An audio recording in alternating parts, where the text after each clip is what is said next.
અમદાવાદમાં સજ્યો છે ટીવી9 ગુજરાતીનો સૌથી મોટો વૈચારિક મંચ Adani presents what Gujarat thinks today.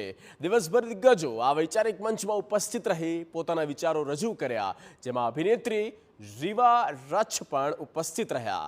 આવો જાણીએ તેમના અનુભવ।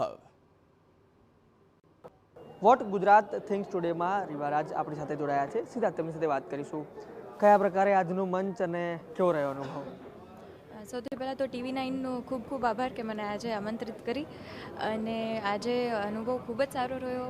પેનલમાં અમારી સાથે કિંજલ દવે, હિતુ કનોડિયા સર, ઋષભ આહિરભાઈ બધા હતા, અને હું મારી જાતને બહુ ભાગ્યશાળી ગણું છું કે મને આ લોકો જોડે આજે મંચ શેર કરવા મળ્યું અને મારા વિચારો શું છે એ જાણવાની ટીવી9એ કોશિશ કરી, તો મજા બહુ આવી। ટીવી9 એમ કહે છે ગર્વ છે ગુજરાતી છું, અને ટીવી9 પણ એ જ કહે છે કે વોટ ગુજરાત થિંક્સ ટુડે।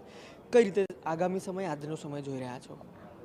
આગામી સમય આપણા માટે તો બહુ જ મને લાગે છે સોનેરી હોવાનો છે, જે રીતે કારણ કે હું એક્ટર છું તો ફિલ્મો વિશે વાત કરી શકું।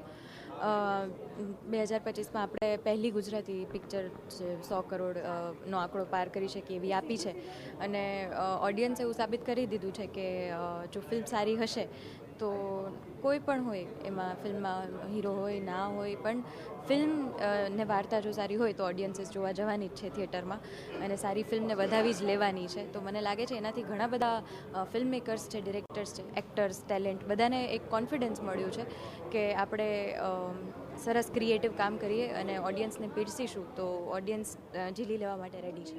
ધન્યવાદ રીવા ટીવી9 સાથે જોડાવા બદલ। તો એ જ વાત છે વોટ ગુજરાત થિંક્સ ટુડે, અને તેમાં કલાકારો પોતાની વાત રજૂ કરી રહ્યા છે। કેમેરા પર્સન દીપક સેન સાથે રોનક વર્મા, ટીવી9 અમદાવાદ।